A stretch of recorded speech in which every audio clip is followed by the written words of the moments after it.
নমস্কাৰ বন্ধু-বান্ধৱীসকল। অধ্যয়নলৈ আপোনালোকক আন্তৰিক স্বাগতম জনাইছোঁ। আজি আমি আলোচনা কৰিম কেৰল দেৱকৰ দ্বাৰা ৰচিত মাইণ্ডছেট নামৰ কিতাপখনৰ বিষয়ে।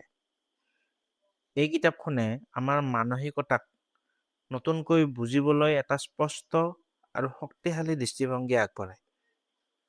ইয়াত দেখুওৱা হৈছে যে আমাৰ চিন্তাধাৰণা বা মানসিকতা সলনি কৰি আমি কেনেকৈ আমাৰ জীৱনত বিচৰা সফলতা, উন্নতি আৰু সুখ লাভ কৰিব পাৰোঁ। এই গ্ৰন্থখনৰ মূল কথা হ'ল আমাৰ জীৱনৰ বহুতো ফলাফল আমাৰ প্ৰতিভাৰ পৰা নহয়, বৰঞ্চ আমাৰ মানসিকতাৰ ওপৰত নিৰ্ভৰ কৰে।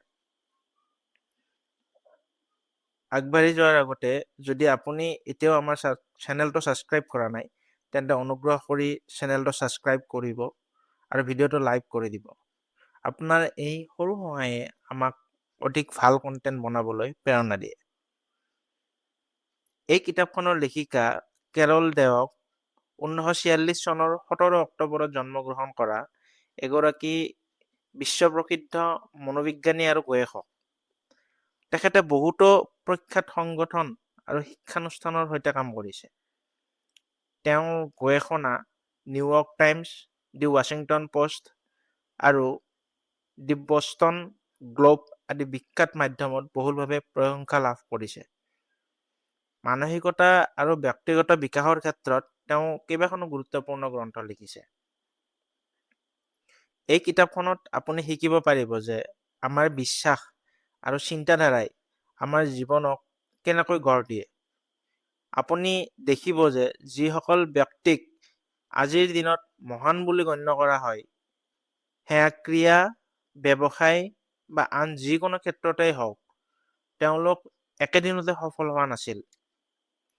হয়তো কিছুমান মানুহ জন্মগতভাৱে প্ৰভাৱশালী আছিল, কিন্তু বহুতে সাধাৰণ পৰিস্থিতিৰ পৰা আৰম্ভ কৰিছিল।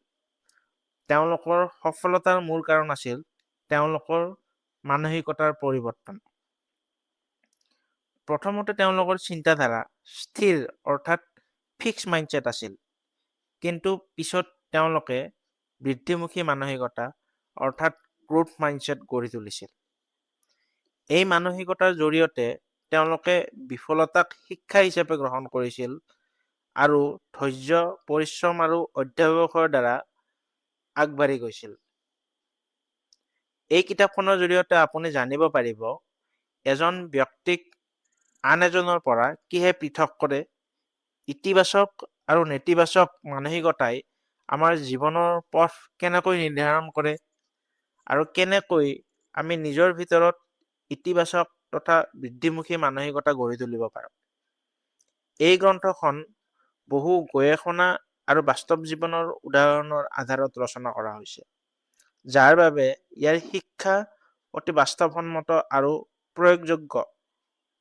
লেখিকাই স্পষ্টকৈ বুজাইছে যে প্ৰথমে আমাৰ মানসিকতাক চিনি পোৱা অত্যাৱশ্যক আৰু তাৰ পিছত সচেতনভাৱে ইয়াক সলনি কৰাৰ চেষ্টা কৰিব লাগে।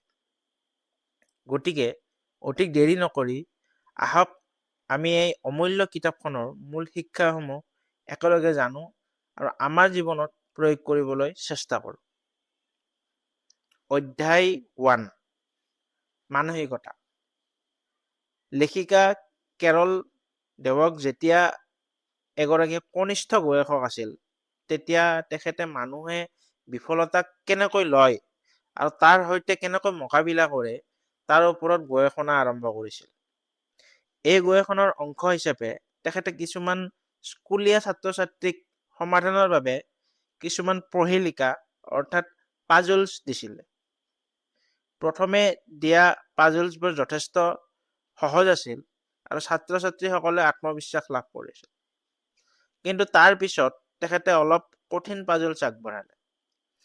যেতিয়া ছাত্ৰ ছাত্ৰীসকলে এই কঠিন পাজলছবোৰ সমাধান কৰাত অসুবিধা অনুভৱ কৰিবলৈ ধৰিলে, তেতিয়া লেখিকাই তেওঁলোকৰ আচৰণ মনোযোগেৰে লক্ষ্য কৰিবলৈ ধৰিলে। তেখেতে আশা কৰিছিল যে কিছুমান ছাত্ৰ ছাত্ৰী হয়তো হতাশ হ'ব, কিছুমানে পাজলছবোৰ সমাধান কৰিব এৰি দিব। কিন্তু বাস্তৱত যি ঘটিল সেয়া তেখেতৰ বাবে আচৰিত আছিল। কিছুমান ল'ৰা ছোৱালীয়ে এই কঠিন পাজলছবোৰক প্ৰত্যাহ্বান হিচাপে ল'লে। এজন ল'ৰাই থিয় হৈ ক'লে, মই এই ধৰণৰ প্ৰত্যাহ্বানবোৰ ভাল পাওঁ।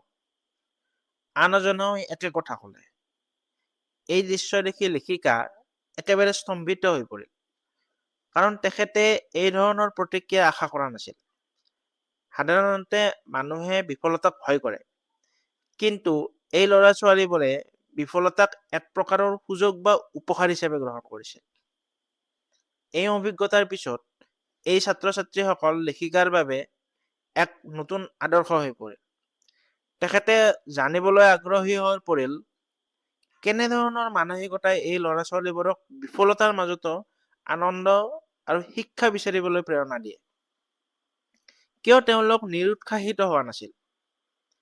তাৰ উত্তৰত তেখেতে গম পালে যে তেওঁলোকে বিফলতাক এটা শিক্ষা হিচাপে গ্ৰহণ কৰিছিল, পৰাজয় হিচাপে নহয়।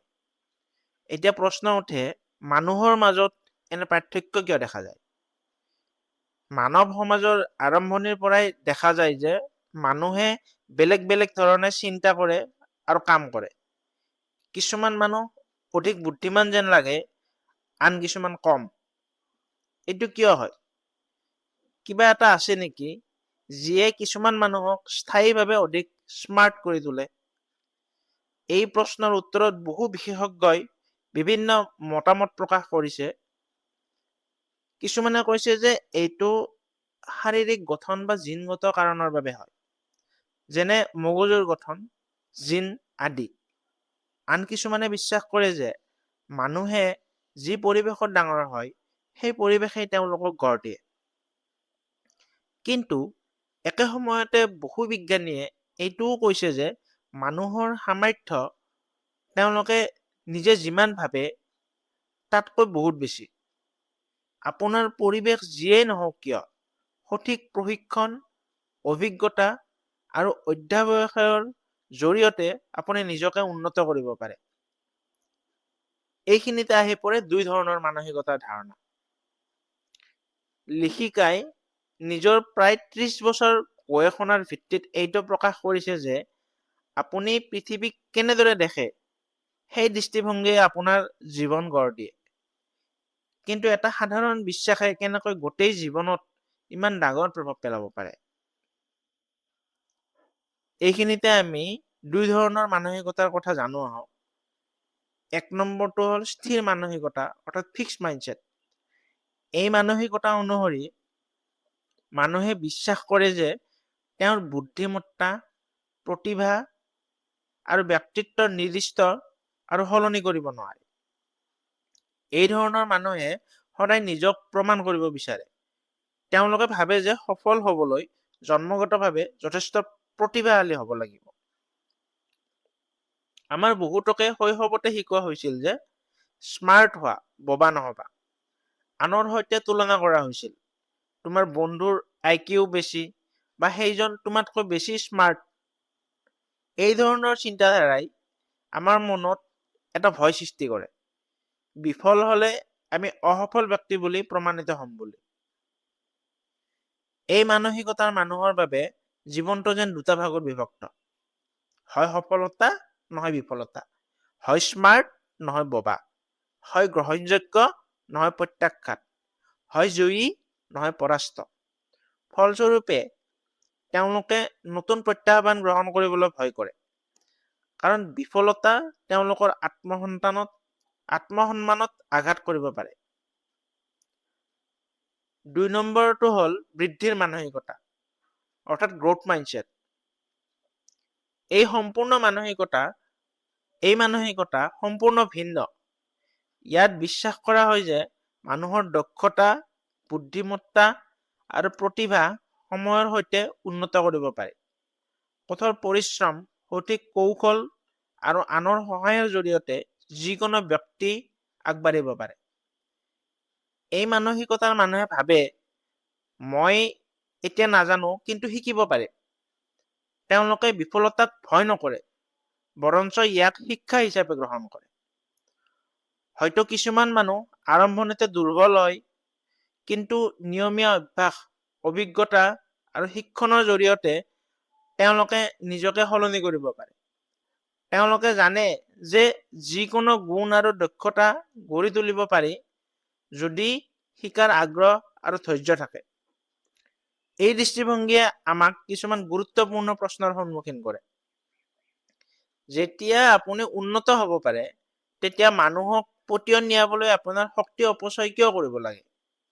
নিজৰ দুৰ্বলতাবোৰ লুকাই থকাৰ সলনি সিহঁতক অতিক্ৰম কৰিবলৈ চেষ্টা নকৰিবনে?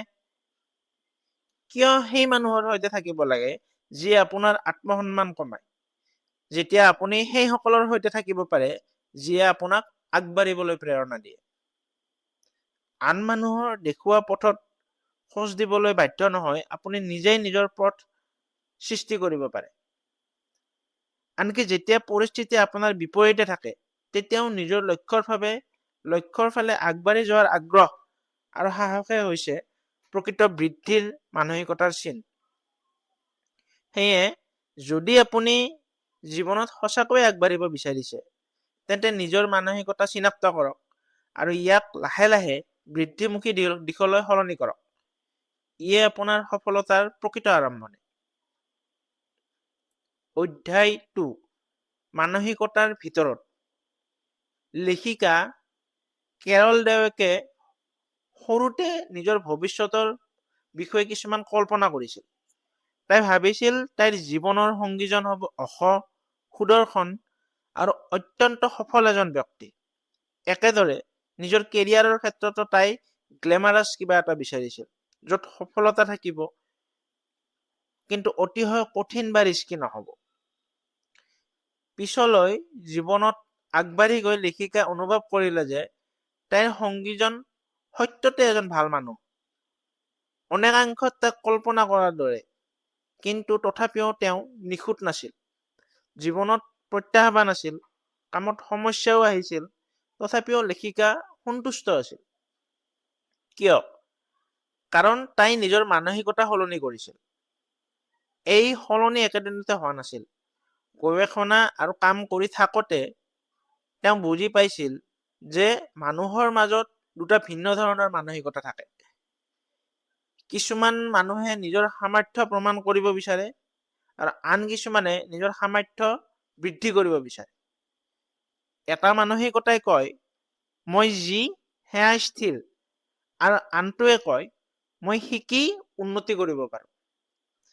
এই উপলব্ধিয়ে লেখিকাক দেখুৱালে যে যেতিয়া আপুনি আপোনাৰ মানসিকতা সলনি কৰে, তেতিয়া আপুনি এখন সম্পূৰ্ণ নতুন পৃথিৱীত প্ৰৱেশ কৰে। এই নতুন পৃথিৱীত বিফলতাৰ অৰ্থ হ'ল শিক্ষা, উন্নতিৰ সুযোগ, আৰু পুৰণি পৃথিৱীত বিফলতাৰ অৰ্থ হয় অযোগ্যতা, পৰাজয়, প্ৰত্যাখ্যান। এতিয়া সফলতা মানে কি? শিকাৰ প্ৰক্ৰিয়া নে নিজকে স্মাৰ্ট বুলি প্ৰমাণ কৰা? সৰুতে আমি জীৱনৰ আটাইতকৈ গুৰুত্বপূৰ্ণ দক্ষতাবোৰ শিকো। খোজ কঢ়া, কথা কোৱা। কেঁচুৱাই কেতিয়াও ভুল কৰাৰ বাবে ভয় নকৰে। সি পঢ়ে, পুনৰ উঠি খোজ কাঢ়ে আৰু পুনৰ চেষ্টা কৰে। কিন্তু ডাঙৰ হোৱাৰ লগে লগে আমি নতুন বস্তু চেষ্টা কৰিবলৈ ভয় কৰিবলৈ আৰম্ভ কৰোঁ। এই ভয়ে লাহে লাহে আমাৰ মানসিকতা গঢ়ে। আপোনাৰ অগ্ৰাধিকাৰ কি? যদি আপোনাক বাছনি কৰিব দিয়ে, আপুনি সফলতা বাচিব নে প্ৰত্যাহ্বান? আপুনি কেনেধৰণৰ সম্পৰ্ক বিচাৰে? লেখিকাই এই বিষয়ত এটা পৰীক্ষা চলাইছিল। স্থিৰ মানসিকতাৰ মানুহে কৈছিল তেওঁলোকে এনে সম্পৰ্ক বিচাৰে য'ত তেওঁলোকে আৰাম অনুভৱ কৰে। মানুহে প্ৰায়ে কয় যদি আপুনি কঠোৰ পৰিশ্ৰম কৰিবলগীয়া হয়, তেন্তে আপুনি প্ৰতিভাশালী নহয়। জিনিয়াছ সকলৰ বাবে সকলো সহজ, কিন্তু এইটো সত্য নহয়। বৃদ্ধিৰ মানসিকতাই কয় প্ৰতিভাশালী লোকেও সফল হ'বলৈ কঠোৰ পৰিশ্ৰম কৰিব লাগে। প্ৰচেষ্টাক লৈ ভয় দুটা কাৰণত হয়। যদি আপুনি প্ৰতিভাশালী, তেন্তে কিয় প্ৰচেষ্টা কৰিব লাগে? যদি আপুনি প্ৰচেষ্টা কৰে আৰু বিফল হয়, তেন্তে কোনো অজুহাত নাথাকে। এই কাৰণে স্থিৰ মানসিকতাৰ মানুহে প্ৰচেষ্টা এৰাই চলে। অধ্যায় 3, সামৰ্থ্য আৰু সফলতাৰ সত্য। আমি প্ৰায়ে ভাবো যে মহান ব্যক্তিসকল একেলগে নিজৰ প্ৰতিভাৰ জৰিয়তে সফল হৈছিল। উদাহৰণস্বৰূপে যদি আমি থমাস এডিছনৰ অধ্যায় 3 সামৰ্থ্য আৰু সফলতাৰ সত্য, আমি প্ৰায়ে ভাবো যে মহান ব্যক্তিসকল অকলে নিজৰ প্ৰতিভাৰ জৰিয়তে সফল হৈছিল। উদাহৰণস্বৰূপে আপুনি থমাস এডিছনক কল্পনা কৰক। আপুনি হয়তো ভাবিব এজন মানুহ অকলে নিজৰ লেবত কাম কৰি আছিল, কিন্তু সত্যটো বেলেগ। এডিছনৰ সৈতে এটা ডাঙৰ দল আছিল, বিজ্ঞানী, সহায়ক আৰু গৱেষকসকল। তেওঁক পৃথক কৰি তুলিছিল তেওঁৰ কৌতূহল আৰু মানসিকতাই। একেদৰে চাৰ্লছ ডাৰউইন বা মজাৰ্টেও দীৰ্ঘ সময় ধৰি কঠোৰ পৰিশ্ৰম কৰিছে। সফলতা এদিনতে নাহে। স্কুল আৰু মানসিকতা। জুনিয়ৰ হাইস্কুলত কাম কঠিন হয় আৰু ইয়াতে মানসিকতাৰ পাৰ্থক্য স্পষ্ট হয়। স্থিৰ মানসিকতাৰ ছাত্ৰ ছাত্ৰীসকলে নিজৰ নম্বৰ কমি গলে নিজকে সামৰ্থ্যক দোষ দিয়ে। বৃদ্ধিৰ মানসিকতাৰ ছাত্ৰ ছাত্ৰীসকলে প্ৰত্যাহ্বানক শিক্ষাৰ সুযোগ হিচাপে লয় আৰু আগবাঢ়ি যায়।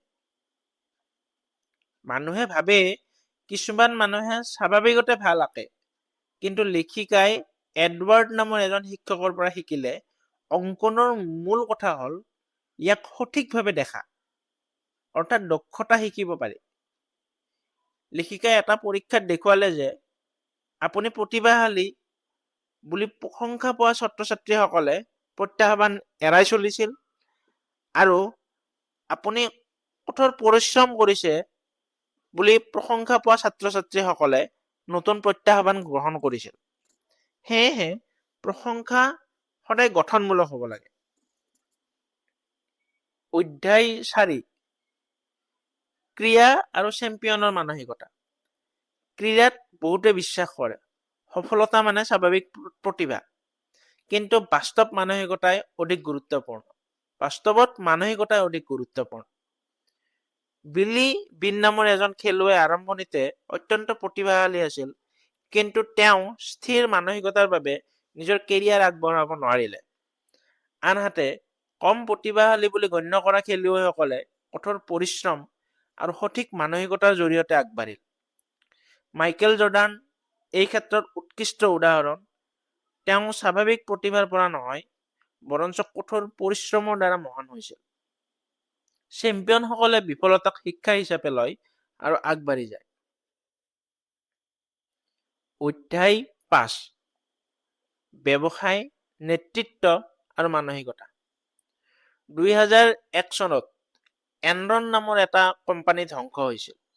এই কোম্পানীটো প্ৰতিভাশালী মানুহ নিযুক্ত কৰাৰ বাবে বিখ্যাত আছিল, কিন্তু তেওঁলোকৰ সমস্যা আছিল স্থিৰ মানসিকতা।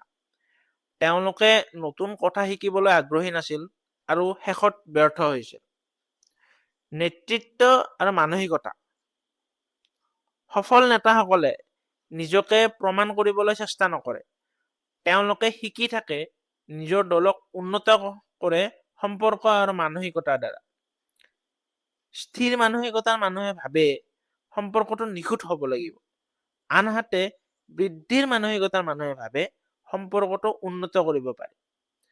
তেওঁলোকে সমস্যাক শেষ নহয়, বৰঞ্চ উন্নতিৰ সুযোগ হিচাপে লয়। এতিয়া জানো সম্পৰ্কত মানসিকতাৰ প্ৰভাৱ। স্থিৰ মানসিকতা থকা মানুহৰ এটা গুৰুত্বপূৰ্ণ সমস্যা হৈছে যেতিয়াই সম্পৰ্কত কোনো অসুবিধা বা সংঘাত আহে, তেতিয়াই তেওঁলোকে নিজৰ সংগীক সহযোগী হিচাপে নহয়, বৰঞ্চ শত্ৰু হিচাপে দেখা আৰম্ভ কৰে। সম্পৰ্কৰ মূল উদ্দেশ্য হৈছে একেলগে আগবাঢ়া, এজনে আনজনক বুজা আৰু সহায় কৰা। কিন্তু স্থিৰ মানসিকতাই এই দৃষ্টিভংগী সলনি কৰি দিয়ে। যেতিয়া কোনো সমস্যাৰ সমাধান নাপায়, তেতিয়া তেওঁলোকে নিজৰ ভুল স্বীকাৰ কৰাৰ সলনি দোষটো আনৰ ওপৰত ঠেলি দিয়ে।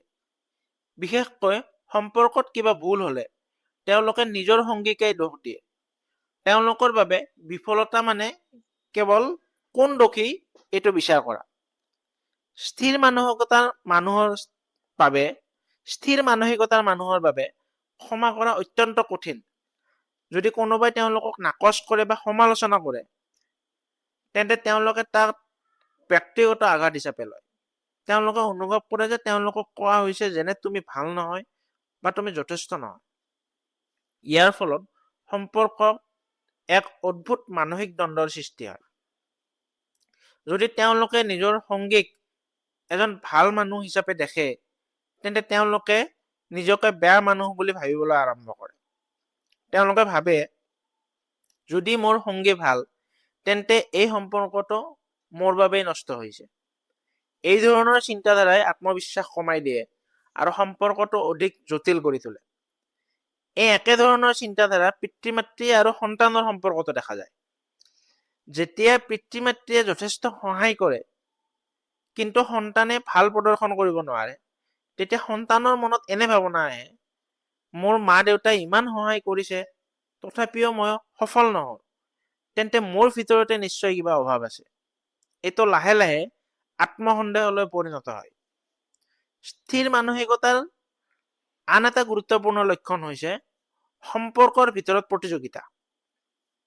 যদি আপুনি এই মানসিকতাৰে সম্পৰ্কত থাকে, তেন্তে আপুনি নিজকে সদায় আপোনাৰ সংগীৰ সৈতে তুলনা কৰিবলৈ আৰম্ভ কৰিব। আপুনি ভাবিব কোন বেছি বুদ্ধিমান, কোন বেছি সফল, কোন বেছি আকৰ্ষণীয়। এই ধৰণৰ প্ৰতিযোগিতাই সম্পৰ্কত এক সুস্থ পৰিৱেশৰ সৃষ্টি নকৰে। ইয়াত সহযোগিতা নাথাকে, বৰঞ্চ প্ৰতিযোগিতা থাকে। দুয়োজনে একেলগে আগবঢ়াৰ সলনি এজনে আনজনক অতিক্ৰম কৰিবলৈ চেষ্টা কৰে। ইয়াৰ বিপৰীতে বৃদ্ধিৰ মানসিকতা থকা মানুহে সম্পৰ্কক একেলগে বিকাশৰ যাত্ৰা হিচাপে দেখে। তেওঁলোকে সমস্যাক যুদ্ধ হিচাপে নহয়, সমাধানৰ সুযোগ হিচাপে লয়। তেওঁলোকে দোষাৰোপ নকৰে, বৰঞ্চ বুজিবলৈ চেষ্টা কৰে। তেওঁলোকে ক্ষমা কৰে আৰু আগবাঢ়ি যায়। তেওঁলোকে সংগীক প্ৰতিদ্বন্দ্বী হিচাপে নহয়, সহযাত্ৰী হিচাপে দেখে। মানসিকতা পৰিৱৰ্তন মানে হ'ল এখন কৰ্মশালা। ষ্টেণ্ডাৰ্ড কম কৰি দিলে ছাত্ৰ-ছাত্ৰীক সহায় কৰা নহয়, বৰঞ্চ তেওঁলোকক কম শিক্ষিত কৰিহে তোলা। সঁচাকৈ ভাল শিক্ষকসকলে বৃত্তিৰ মানসিকতাত বিশ্বাস কৰে। তেওঁলোকে শিক্ষণক এক ৰোমাঞ্চকৰ প্ৰক্ৰিয়া বুলি দেখে আৰু সেই একে মনোভাৱ ছাত্ৰ-ছাত্ৰীসকলৰ মাজতো গঢ়ি তোলে। লেখিকা যেতিয়া প্ৰথম শ্ৰেণীত পঢ়িছিল, তেতিয়া তেওঁৰ পৰিয়াল এখন নতুন চহৰলৈ গৈছিল। নতুন স্কুল, নতুন পৰিৱেশ আৰু নতুন ছাত্ৰ-ছাত্ৰীৰ মাজত তেওঁ নিজকে সম্পূৰ্ণ অচিনাকি অনুভৱ কৰিছিল। তাত থকা ছাত্ৰ-ছাত্ৰীসকল অধ্যয়নত তেওঁতকৈ আগত আছিল। এদিন শিক্ষকে সকলোকে এখন চিঠি লিখিবলৈ ক'লে। আন ছাত্ৰ-ছাত্ৰীসকলে সহজে লিখিবলৈ ধৰিলে, কিন্তু লেখিকাই কি কৰিব লাগে সেইটো একেবাৰে বুজি নাপালে। নিজৰ স্থিৰ মানসিকতাৰ বাবে তেওঁ সুধিবলৈ সাহসো নকৰিলে। তেওঁ ভাবিছিল যদি মই সুধো, তেন্তে মানুহে ভাবিব মই একো নাজানো। পিছত তেওঁ উপলব্ধি কৰিছিলে সেই মুহূৰ্তত সোধাটোৱে সঠিক পদক্ষেপ আছিল। এই অভিজ্ঞতাই তেওঁক শিকালে বৃদ্ধিৰ মানসিকতা গঢ়ি তুলিবলৈ হলে সহায় বিচাৰিবলৈ লাজ কৰিব নালাগে। প্ৰথমতে আমাৰ প্ৰায়ভাগৰে এটা স্থিৰ মানসিকতা থাকে, কিন্তু যেতিয়া আমি সচেতনভাৱে বৃদ্ধিৰ মানসিকতা গঢ়ি তুলিবলৈ আৰম্ভ কৰো, তেতিয়া ই লাহে লাহে পুৰণি চিন্তাধাৰাক অতিক্ৰম কৰে। স্থিৰ মানসিকতাই নিজৰ বাবে কিছুমান কঠোৰ মানদণ্ড সৃষ্টি কৰে, যিবোৰ সম্পূৰ্ণৰূপে বিচাৰ বা জাজমেন্টৰ ওপৰত নিৰ্ভৰ কৰে। যেনে মই হাৰিছো মানে মই হেৰুৱা মানুহ, মই সফল মানে মই আনতকৈ ভাল। লেখিকাই লক্ষ্য কৰিছে যে স্থিৰ মানসিকতাৰ মানুহে যিকোনো পৰিস্থিতিত তৎক্ষণাত মূল্যায়ন কৰে। ভাল ফলাফল মানে ইতিবাচক পৰাজয়, বেয়া ফলাফল মানে নেতিবাচক পৰাজয়। আনহাতে বৃদ্ধিৰ মানসিকতা থকা মানুহে পৰিস্থিতিক শিকাৰ সুযোগ হিচাপে লয়। তেওঁলোকে নিজকে বা আনক সহজে বিচাৰ নকৰে। তেওঁলোকে সদায় এইবোৰ প্ৰশ্ন কৰে, মই ইয়াৰ পৰা কি শিকিব পাৰো, মই কেনেকৈ উন্নতি কৰিব পাৰো। তেওঁলোকৰ বাবে প্ৰতিটো অভিজ্ঞতা এটা বিল্ডিং ব্লক, অৰ্থাৎ আগলৈ উন্নতি কৰাৰ ভিত্তি। আজিৰ দিনত বহু ছাত্ৰ-ছাত্ৰীয়ে নিজৰ মগজুক এটা ৰহস্য বুলি ভাবে। তেওঁলোকে নাজানে যে ই কেনেকৈ কাম কৰে। বহুতে বিশ্বাস কৰে মানুহে হয় জন্মতে স্মাৰ্ট নহয় বোবা হয়, আৰু এইটো জীৱনজুৰি একেই থাকে। কিন্তু আধুনিক গৱেষণাই এই ধাৰণাটো সম্পূৰ্ণভাৱে ভুল বুলি প্ৰমাণিত কৰিছে। মগজু পেশীৰ দৰে, যিমানে ব্যৱহাৰ কৰা হয় সিমানে শক্তিশালী হয়। যিমানে আপুনি শিকিব সিমানে আপোনাৰ মগজুৰ কোষ বৃদ্ধি পাব। যি কাম আপুনি আগতে কঠিন বুলি ভাবিছিল সেয়া সময়ৰ সৈতে সহজ হৈ পৰে। এইটোৱে হৈছে নিউৰোপ্লাষ্টিচিটিৰ মূল ধাৰণা। মগজু সদায় সলনি হ'ব পাৰে। কিছুমান মানুহে পৰিৱৰ্তন কৰিব নিবিচাৰে। ইয়াৰ এটা কাৰণ হৈছে এনটাইটেলমেণ্ট, অৰ্থাৎ অধিকাৰৰ অনুভূতি। স্থিৰ মানসিকতাৰ মানুহে ভাবে মই ঠিকে আছো, পৃথিৱীখনহে সলনি হ'ব লাগে। মই ভাল চাকৰি, ভাল ঘৰ, ভাল সংগী পোৱাৰ যোগ্য। তেওঁলোকে বিশ্বাস কৰে যে পৃথিৱীয়ে তেওঁলোকৰ মূল্য বুজি তেওঁলোকক সকলো দিব লাগে। ধৰি লওক আপুনি এটা সৰু পদত কাম কৰি আছে আৰু ভাবিছে মই এই কামৰ যোগ্য নহয়, মই ডাঙৰ পদত থাকিব লাগে। কিন্তু আপোনাৰ বছে আপোনাৰ মনোভাৱ ভাল নাপায়।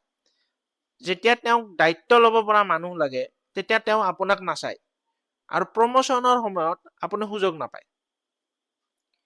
এই পৰিস্থিতিত স্থিৰ মানসিকতাই ক'ব তেওঁ মোক ভয় কৰে, ই এটা অন্যায়। বৃদ্ধিৰ মানসিকতাই ক'ব মই কি উন্নতি কৰিব পাৰো, মই কেনেকৈ মোৰ দক্ষতা দেখুৱাব পাৰো বছৰ আগত। যেতিয়া আপুনি বৃদ্ধিৰ মানসিকতা গ্ৰহণ কৰে তেতিয়া আপুনি নতুন ধৰণে চিন্তা কৰিবলৈ আৰম্ভ কৰে। আপুনি বুজিবলৈ আৰম্ভ কৰে যে অধিক দায়িত্ব লোৱা, আনক সহায় কৰা, নিজৰ দক্ষতা উন্নত কৰা, এইবোৰে আপোনাক আগবঢ়াই নিয়ে।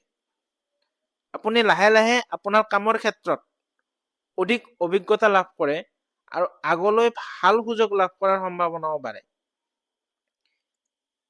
এই কিতাপখনৰ মূল শিক্ষা হৈছে মানসিকতা সলনি কৰিলে জীৱন সলনি হয়। প্ৰত্যাহ্বানক ভয় নকৰিব, শিকাৰ সুযোগ হিচাপে লওক, সহায় বিচাৰিবলৈ লাজ নকৰিব, আৰু সদায় নিজৰ উন্নতিৰ বাবে চেষ্টা কৰক। সামান্য কিন্তু নিয়মীয়া প্ৰচেষ্টাই আপোনাৰ জীৱনৰ দিশ সম্পূৰ্ণ সলনি কৰিব পাৰে। ধন্যবাদ।